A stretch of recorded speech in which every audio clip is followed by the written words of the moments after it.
G'day everyone. Welcome to Monetize Your Mission. I'm your host, Rita, founder of the Dream Job Blueprint and the Speaking Success System. And today I've got a guest that I have been looking forward to interviewing for a really, really long time. And here's why. He's the founder and author of a system, a guide called betterworldshopper.org. That's betterworldshopper.org. And what it is, it looks at, and I'm going to get Dr. Jones himself to explain it, what it is looking at the companies on the planet who contribute and those who don't, based on human rights, the environment, animal protection, community involvement, and social justice. It's allowing us to look at not just voting with our politicians every 4 years for a president or every 3 years for a prime minister, but it's voting every day with our wallets based on the decisions we make of what we want to purchase. And for that reason, today my guest is Dr. Ellis Jones, who is the Assistant Professor of Department of Sociology and Anthropology in the College of the Holy Cross. And he's obviously the founder, author, and an incredible human being who has created this system called betterworldshopper.org. And Dr. Jones, I'm really completely in awe of you. So please, thank you for joining us and welcome to Monetize Your Mission. Oh, it's such a pleasure to be here, Rita. Thank you. Thank you so much. So I'm going to go hit it because I've got a lot to cover with yourself, because what your work covers such an incredible amount of breadth and depth, and it impacts our lives on a day-to-day basis. So before Better World Shopper was born, what were you doing and how did you get to where you are right now, publishing something that talks about what's good or bad for our planet based on what companies are doing? That's a great question. So when I was a graduate student at the University of Colorado Boulder, I was studying sociology. And I started getting questions from my students, in particular, because in my courses, I would tell them about all these various problems that we're confronting in the 21st century and that we need to be doing something about them. And their question was, well, what can I do? I want to do something. And so I had been thinking ever since I was an undergraduate that I wanted somebody to write a book about this. I found the environmental movement in the US in 1990 to be totally captivating in the way that they had taken a social movement and they had made it into something practical, something small, unlike any other movement. You didn't have to go to the meeting. You didn't have to join in and quit your job. You could access through recycling. You could access through, composting. You could access through buying, green products, etc. And so what I did was I was waiting and waiting and waiting for somebody to take the kind of genius of the environmental movement and turn it into an access point for all of the social and environmental problems that we face. It never came about. I got so frustrated after 10 years that I decided, well, I have to write it. So I tried. I tried to write my first book, and I couldn't do it.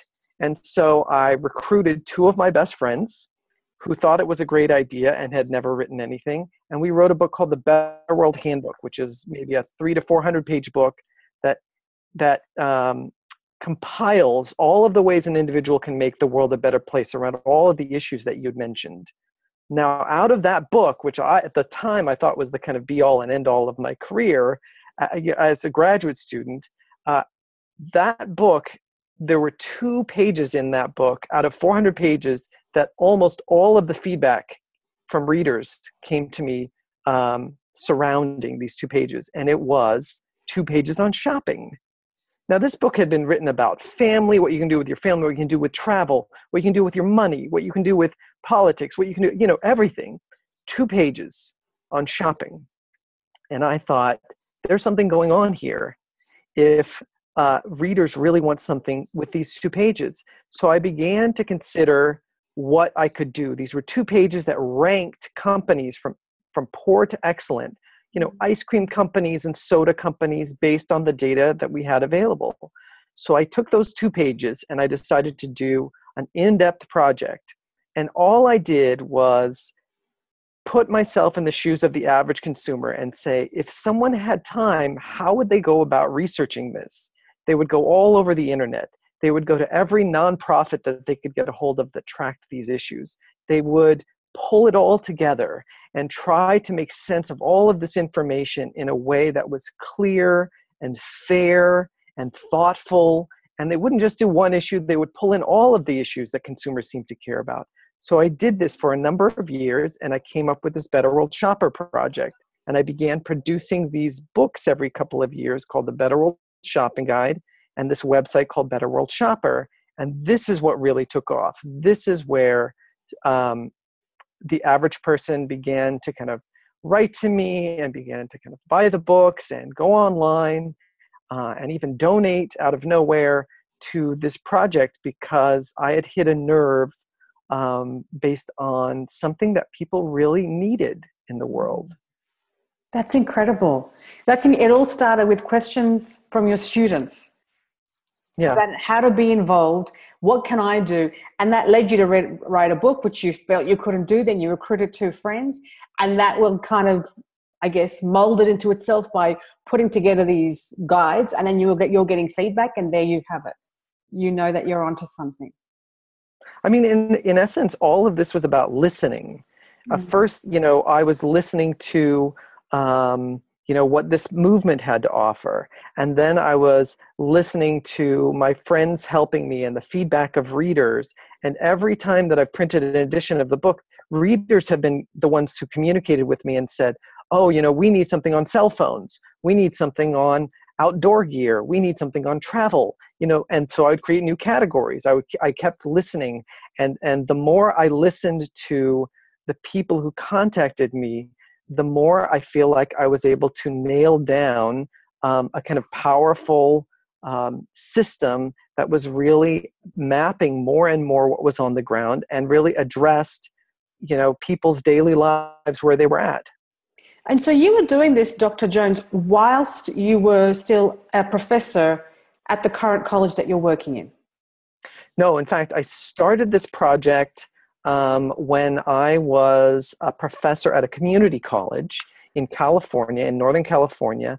I later went on to do part-time teaching at the University of California, Davis. So this, in some ways, was always kind of my passionate work, as well as teaching. Now, all combined, they could kind of start to pay the bills.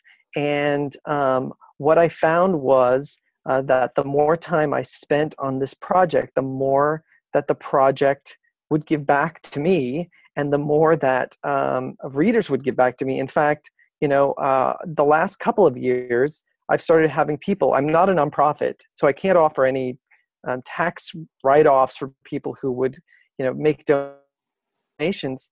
I've had people just write me checks out of nowhere because they feel so passionate about the work that I am doing, and how needed it is. And I kind of feel like, again, the work isn't about me. It's about kind of seeing this gap in the world that someone needs to fill. Mm-hmm. And I'm just kind of like in some ways, this placeholder trying to address this like enormous need out there for people to be able to show up in a supermarket, to go online, to go anywhere, and to know who the good guys and the bad guys are, who they should vote for every day with their dollars, what is happening to this money that we're spending on a daily basis, and how do we do it so that it makes the world better? I love that. And so just to draw back in that, Dr. Jones, you were actually working full-time as well as working in another job at the same time, working on this passion project of Better World Shopper. Well, in fact, I actually left my full-time position at the community college to take a part-time position in teaching at a university. And it was when I was doing that part-time work, and I really was actually quite dissatisfied in some ways with my original full-time position, that I found this kind of passion. I kind of reignited this passion about this work that I had started based on the earlier book. And it was that kind of part-time that allowed me to open up this space for this passion. And in fact, I mean, the irony is, of course, is that I thought for the longest time what I would be doing is this project with part-time teaching. But what happened was academia finally caught up. This thing that I had been doing for such a long time now has a name. Corporate social responsibility had been the name for a long time, since the 1980s, but they hadn't considered consumers legitimate in this field. And now we have something called ethical consumerism. It has a huge body of literature across all kinds of academic fields. And so now the work that I was doing back then, which was considered not really legitimate in academia, is considered legitimate. And in fact, has helped me get the position that I now have, which is a full-time position as an assistant professor, because the field is now something that is legitimate to kind of study and research and teach about. Yeah, it's the real deal. Absolutely. Right. And so, because this is what's interesting, Dr. Jones, is that because just to let everyone, listeners know that Dr. Jones, his actual manual, his guide, he ranks companies based on, in his own words, the good guys and the bad guys, the good people and the bad people, based on those 5 categories of human rights, environment, animal protection, community involvement, and social justice. So he takes each company, a toothpaste company, a sugar company, a car dealership, whatever brand it might be, and he ranks them based on those 5 elements. Dr. Jones, how did you, number one, why those particular 5 elements? Because there are other elements you could focus on. Number one, why those ones? And how do you research them? Good questions. So originally, as I was trying to organize this approach, I started to look at what consumers were already demanding. Again, this is a process of listening. So I knew consumers wanted green products. That was the environmental piece. And then I also knew there were certifications out there that people were interested in which certain items are not tested on animals or don't use animal ingredients. So I knew there was a piece involving animals. I also knew that people were interested in buying local and buying independent and having money stay in their communities and really help communities rather than going off to kind of big, international or corporations, faceless corporations. So I knew there was a community piece, and I knew that there was this thing called fair trade that dealt with human rights abroad. And I knew that people were interested in companies that support women or don't have a history of discrimination based on race or religion, et cetera. And so I knew all of those pieces were, in a sense, informed by what consumers were already demanding, as well as what social movements I saw out there. Remember, the original movement that inspired me, the environmental movement, was just one of many that I knew were out there. And so this was a way of organizing all the work of all these kind of environmental and social justice type movements together, as well as all the demands of consumers, into kind of 5 categories to make them kind of somewhat easy to remember. And then this was the lens that I used to kind of look out into the world of data that tracks corporations based on these 5 elements. Now, each of these elements is broken down to, 10 or 15 or 20 elements, sub-elements each. So, the environment has all kinds of things, climate change and pollution and it's all kinds of stuff in there. And human rights can have sweatshops, and it can have, child labor and all kinds of little pieces there.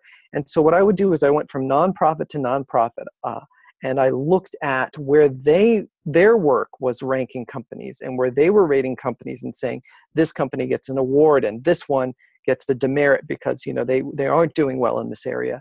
And I just went kind of nonprofit by nonprofit. I went through government data for the US government, and I looked at their data, particularly EPA data or Environmental Protection Agency data about environmental records. And there are a handful of private sources of data that are not for profit companies that really try to track different aspects of what these companies are doing. And all of the data that I look at is all publicly available, so it can be verified by people. This is very important to have a transparency element to it so that anybody could replicate this research if they had the time and energy.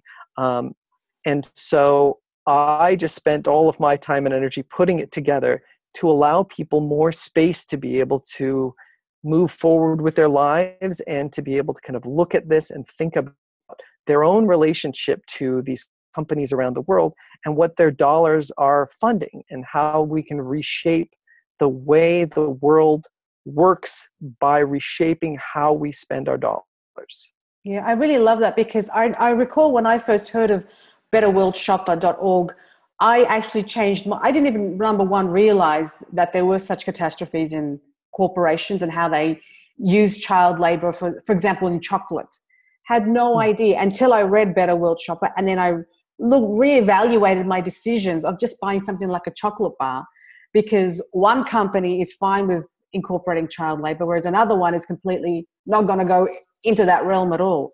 And so that affected my decisions. And it was all because of Better World Shopper, which is incredible. And so tell me, Dr. Jones, what is your mission, your personal mission? Because obviously it takes a lot of time, energy for you to do all of this. What's your mission behind this? So the mission is twofold. I think primarily, in some ways, what I would like to do is work myself out of a job.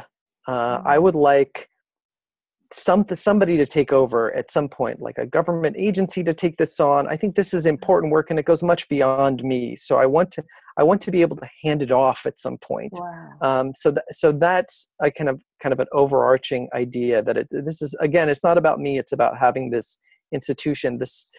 But the major idea behind Better World Shopper is much larger than the project itself. The idea is that as human beings, we have created in the realm of politics this thing called democracy. And it seems to work pretty well. It has all kinds of problems and flaws, and it stumbles often, and it's difficult to work with. But it really has helped us move forward, I think, in the world to a more just, a more fair world. And I think those lessons can be applied and should be and must be applied to the economic realm. Because I think more than ever, we see how economics really has begun to take over every aspect of our own lives, aspects of our political world, aspects of how the world runs in general. And so we need to understand that the lessons that we have learned from democracy about how to keep power accountable need to be applied to the economic world. And so in a sense, what I'm trying to do is open the door to allow people to see that we need an economic form of democracy, that we need to take these lessons from the political and move them to the world of economics, so that we aren't always worried about, the global economy doing X, Y, or Z, or creating more problems than it solves, et cetera, because we now control it. We now are thoughtful enough to be able to kind of use our economic muscle to reshape this global economy so that it consistently generates a better world for the most people possible, and from year to year. And, in the US, for example, it's something like 2/3 of the economy, it's estimated, is run by consumer dollars. So this is not an impossible goal. This is the kind of heart of one of the largest economic engines in the world here. And I don't know what the statistics are for every country, but it means that we have all of this untapped power, that if we were only conscious of it and only began to use it properly, that we could open up this space to this idea of democracy that we've been able to apply to the political world and really create a better world much more rapidly than we could otherwise imagine. And when you say, Dr. Jones, though, if we were only aware, what has allowed us to become unaware? Well, the whole system is set up to kind of keep us unaware. So as consumers, when we're getting information about our products, when we're being taught how to be consumers, what we see is mostly advertising. And advertising is set up, to have you buy this product instead of that product, to kind of emphasize the wonderful colors and flavors and, the innovative design. And these are kind of wonderful and important things, but they're not the most important. They are secondary. And they're secondary, I think, to us. If we look inside ourselves, we understand very clearly that they're secondary to things like human rights and social justice and the environment and all of these things that we hold dearly. And we don't understand that these other things are eroding those kind of primary values that we have. Now, just like in the political realm, at least in the US, political advertising is the main form of information that we have to access who to vote for. And outside of that, we have the media. And of course, the media has its own dynamics, which is, if a candidate stumbles in one direction, that makes media, or candidates understand how to use the media in their favor. And in the corporate realm, what happens is the media, which should be there to have a check in this area, they want to make story or create stories that people will pay attention to because they have a bottom line as well. So if Walmart does something good, that's a story.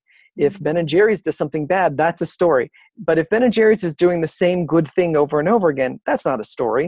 And if Walmart is bad over and over again, that's not a story. So what floats to the top of the media agenda is very different than just the raw data, like what is actually happening on the ground. In fact, it's the exception that shows up in the media. And so what we're left with is it's not surprising that we don't understand what's going on because we don't have a system of understanding it. And even for myself, and I've spent maybe 2 decades now in this area doing this work, it is still difficult for me full time investigating this stuff to find the information and then organize it and then make sense of it. And if I'm having trouble, right, being maybe one of the most informed people in this area, in this field, then I can't imagine what it's like for the average person to try to navigate this space. And I know that so many people out there they want to make their dollars meaningful, and they want to make their dollars create a better world. And that's exactly why I wanted you on, Dr. Jones, because here is a resource, Better World Shopper, that when the system depends on making the consumer unaware, here's a guide that allows you to get some grasp of what is really going on beneath the surface. Dr. Jones, how do you, obviously in your Better World Shopper Guide, you talk about companies of which you rank, American Airlines, Nike, the Walmarts, the big companies. Have you had any backlash? Because this is obviously a work that you want to contribute to the world and make the world aware as consumers. Have you had backlash from these companies saying, who the hell do you think you are talking about us? A little bit, but I have to say less than you might expect.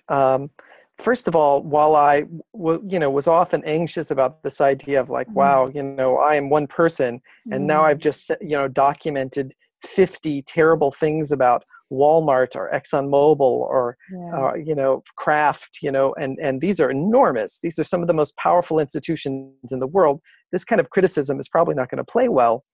In fact, what I found is a couple of things. First of all, most of the feedback I get is from the smaller companies who I recognize the good work they're doing, and they come back to me and they are surprised and say, I'm so glad that we've shown up for you as one of these good companies, because we're really trying and we don't know if that's counting. And we can see that it's finally counting, right? We can see that we're being recognized. So that's, I think, gratifying for them and gratifying for me to hear from them. Second, I think that at some level, these companies understand that a lot of this is about brand image. And there's nothing worse for your brand image than if you were to be kind of taken public as a company that is trying to, squash this idea of ethical consumerism. In fact, it would be terrible for a company's image. And so every now and then I get backlash. I've heard back from everybody from, Nestle to Coca-Cola to a handful of these larger companies. Most of the time what they say to me is, I think you've got us wrong.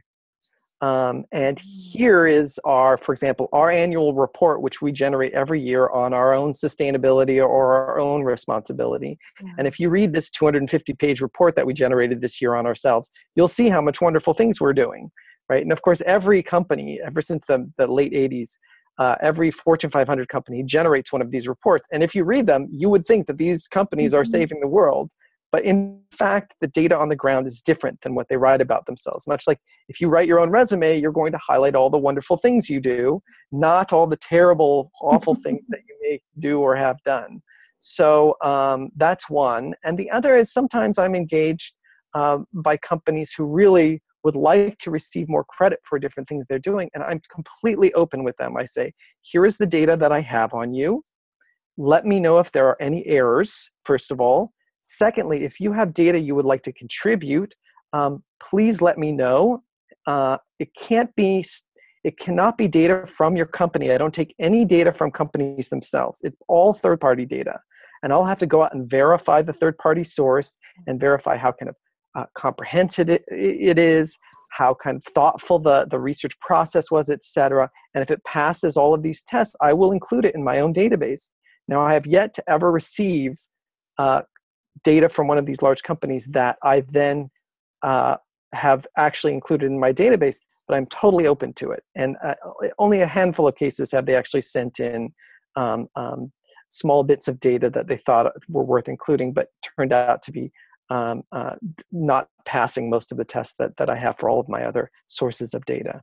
So that's a mammoth worth of work. I mean, collecting the data, verifying the data, going back and saying, well, this is what I've got. Any errors, come back to me based on who the third parties. Are they just regular folk like yourself who just do research on companies? Is that how their data works?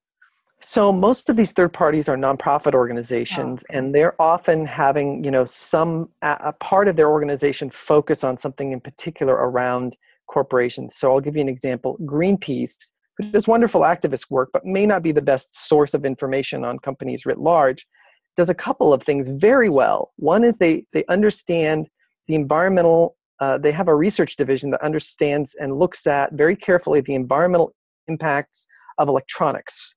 And their research is incredibly detailed and up to date, and they come out with these yearly electronic reports. They cover, I think, maybe 10 to 20 electronics companies, and they do that piece very well. They also do a very good job at rating the sustainability of supermarket seafood. And again, these are very specific things that they do. Now, all of the other stuff that Greenpeace does is wonderful, but it doesn't work for the database. It doesn't kind of pass the tests, et cetera. And so each nonprofit has this little piece of the puzzle out there.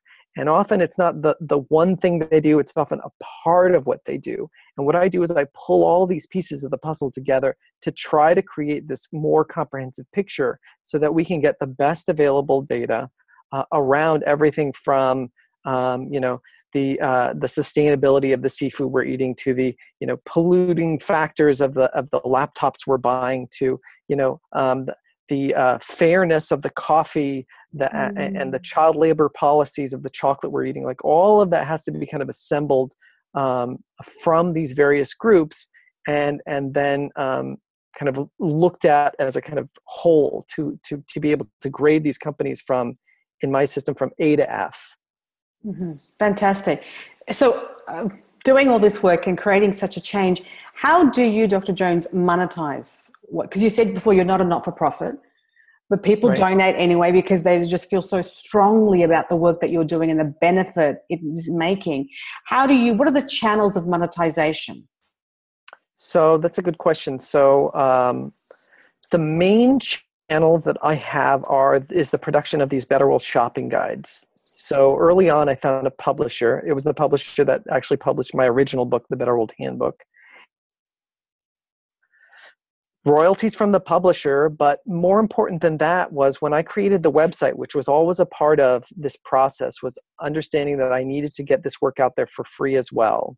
When I created the website, I have links on the website to allow you to purchase the book directly from me. And I get the book from the publisher. And then I send the books out to the people who purchase them from me. So an important part was allowing people to purchase the books directly from me, in which I could take books at cost, more or less, from the publisher. And I would buy large quantities from the publisher to get the best discount. Mm-hmm. And then that allowed me both to sell books to the public, and it also allowed me, because I had room to move, it allowed me to discount larger and larger quantities of books. So as people bought more, they had larger discounts. Yeah. More than that, it was so important, particularly early on, for me to find nonprofit groups and churches, in fact, that were really interested in having my books at their organizational workshops and meetings and bake sales and fundraising events. Sometimes they would hand them out for free. Sometimes they would use them as fundraisers. And what I would do is basically sell them in quantities of usually 10 or more, and sometimes hundreds at a time, more or less at cost to me. Okay. with just the very kind of smallest amount of difference to cover shipping and a number of other things. And by them buying these large quantities and being able to use them as fundraisers for themselves, they were able to get the word out about the book and also find something in it for themselves. So it became, in a sense, something that they could generate funds from that they felt good about. And for me, it got the word out. And so that would help kind of sales in other areas. And I have to say, this is what I've always believed in this arena, and I am by no means an expert, is that you offer people something useful for free first. And once they realize how useful it is, then they're interested in getting the other parts of it. So like when I made up my business cards originally for this work, the cards themselves were more or less a chart. In this case was gasoline stations, a quick A to F guide in color of gasoline stations that you put in your pocket. So every time you were driving and you had a choice between a couple of gas stations nearby, you pull out the card and you say, oh, good, I found one, and this is a B plus, and that one's an F, so I'm going to gas up over here. And they found that useful. And of course, they're business cards, so you give them away for free. And, you know, that made people think, hey, this is really good stuff. This is useful stuff. And the website is free and you can see the data for free. And so as they see, wow, this is legitimate, this is thoughtful, this is, you know, important. I think the two things that happened are people want to find out more and purchase the book and donate sometimes to the organization itself. It allows them to just trust more because you are trusting them. Yeah. Like with the work that you're doing, you give it to them to say, I trust you to do the right thing. And then they come back and feel like, well, I trust this guy is probably doing the right thing and I want to support what he's doing. Fantastic. And you also have apps as well that people can purchase? So so originally, maybe in 2006, 2007, I came out with the first app. It was just for iPhone called Better World Shopper. And it allowed people basically to have it in their pocket, right? More or less, not the whole shopping guide because it doesn't have quite the detail. It was very handy for people to go from aisle to aisle and look up a brand in front of them and be able to see, you know, oh, wait, I need soda. Here we go. Let's figure out, you know, what soda I will get. And I have just revamped that app and from the bottom up. So it is completely updated. It is totally new, has loads of information now, has a totally new interface. And I've decided at this point with this early version of the app to offer it for free. So now people don't have to buy it. It is free for the iPhone. And just today, I don't know if it's gone through the store yet today with this change, but it is free as of this morning on Android phones as well. Wow. So if anybody is interested, they can go and look up on their phone, Android or iOS, Better World Shopper, and that app is there now for free.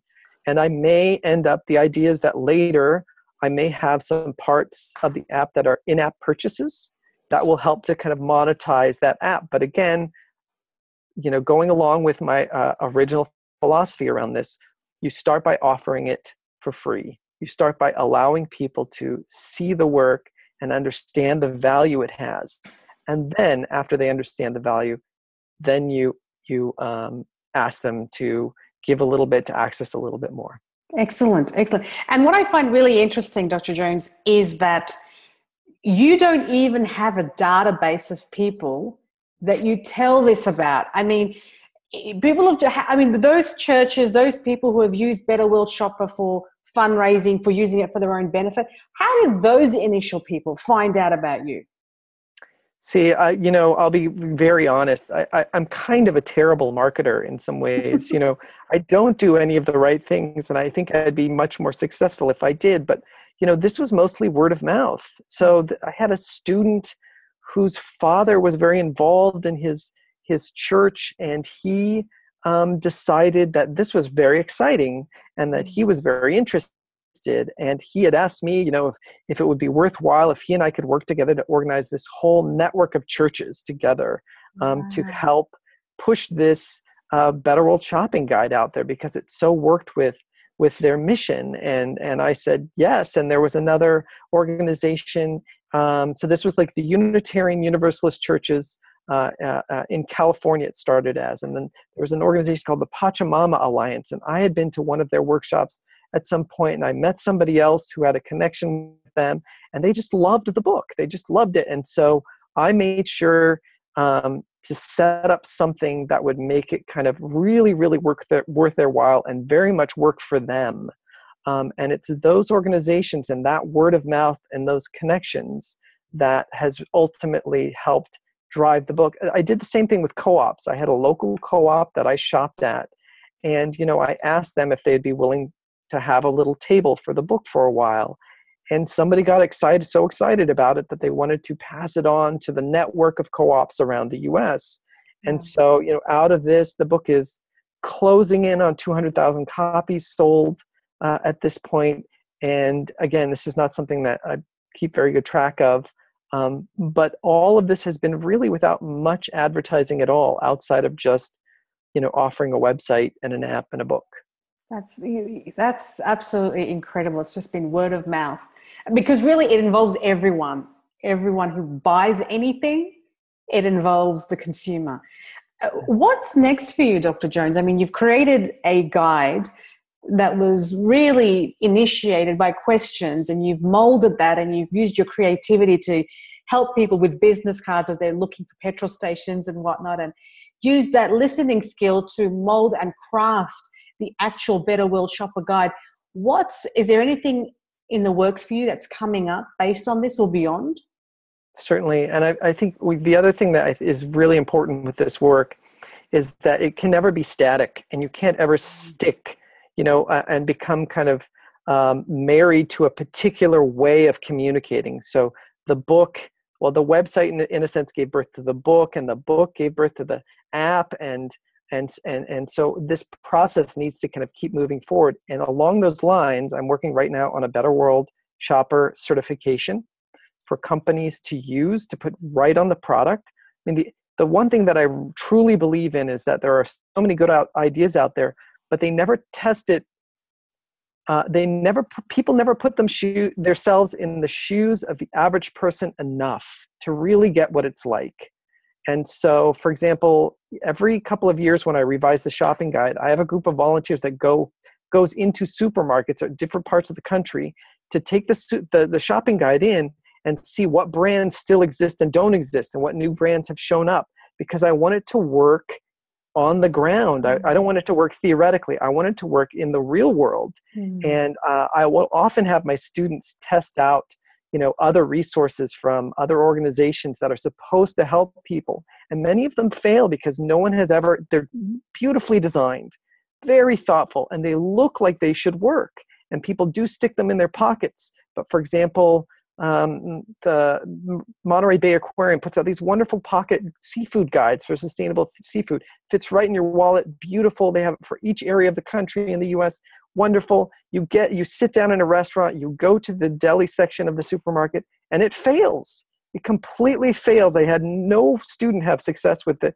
And it's because they never got the sense of what information is available to somebody sitting down at a restaurant working with the wait staff. The wait staff are not experts. They're not the middlemen and the buyers and the purchasers, and they don't have this information. And the deli person behind the counter only has this much information. So you need to access people exactly where they're at. And so making it easier and more accessible and available in more ways is a huge part of this process. So one is certifying, because then you don't even have to have the book or the app or anything else. Yeah. The mark is on the product.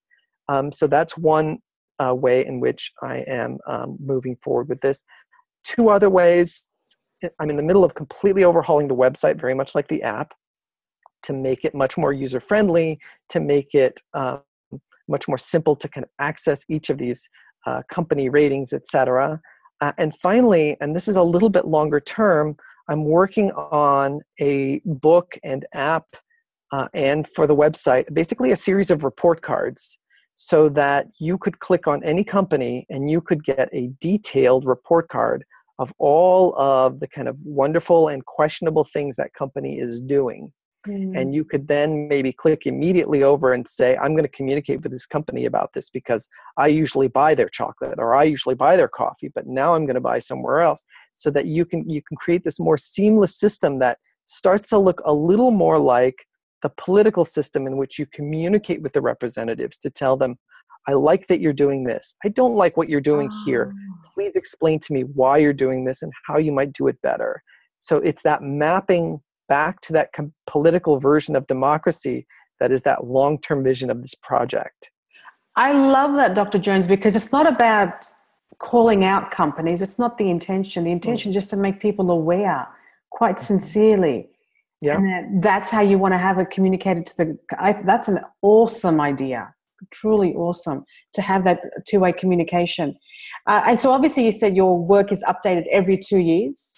Is that so? The book is updated every 2 years. The new edition of the book comes out. The website is updated whenever I get a chance to update the website. So on and off every year or so.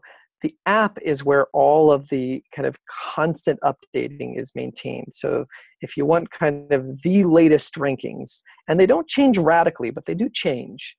The app is always your kind of go-to. And if there's ever a discrepancy, that's a B+, but that's a B, it's always the app that is the latest and greatest in its grading.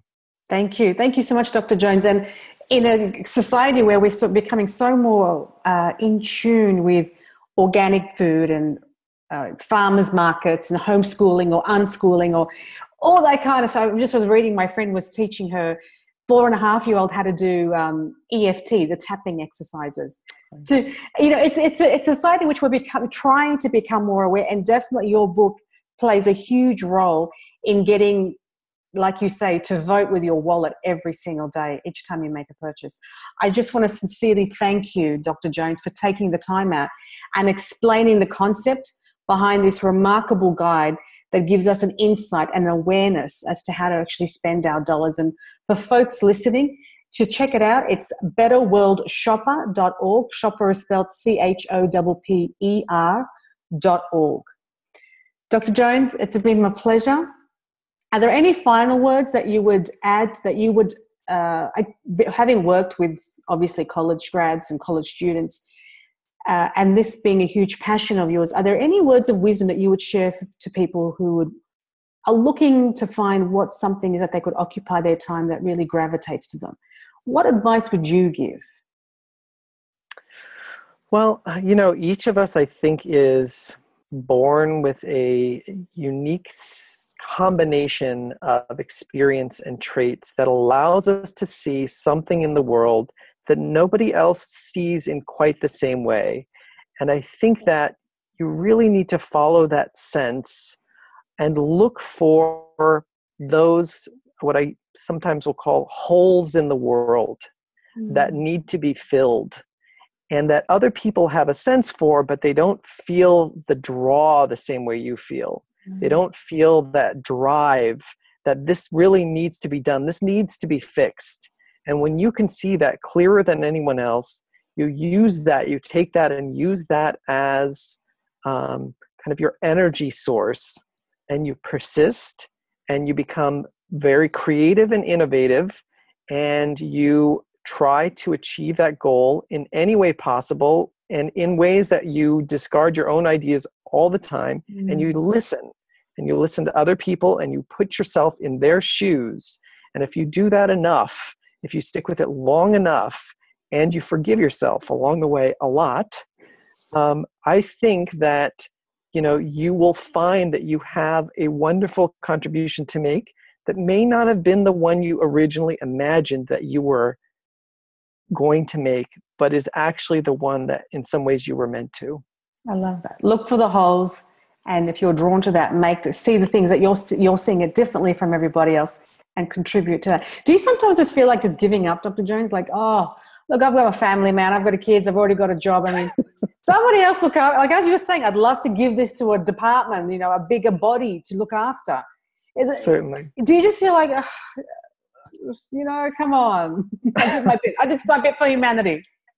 Certainly, yeah. Sometimes I feel like that, but I have to say, you know, that's what's so gratifying is that I get an email or somebody writes a check. It doesn't even matter the size of the check, and I just feel so moved that, somebody was touched by the work that much. And it makes me feel like, you know what, somebody has got to do this work. It's really reaching out. And so if it's me, then it's me, like for now. And I will do this, as long as it's out there and making a difference for people in a meaningful way. I feel like that is such a kind of blessing and an honor to be able to do that for people. So, I feel discouraged sometimes and it gets overwhelming, etc. But when those moments come, it just re-energizes me. And I feel like I am so lucky. I'm so lucky to be able to do this work that contributes in some way to other people. So that keeps me going night and day. Beautiful. Dr. Jones, thank you so, so much sincerely for joining us and sharing your wisdom and your work on Monetize Your Mission. Truly appreciate it. Thank you. It's been a pleasure. Thank you. And folks, we'll see you real soon on the next episode of Monetize Your Mission. Catch you soon.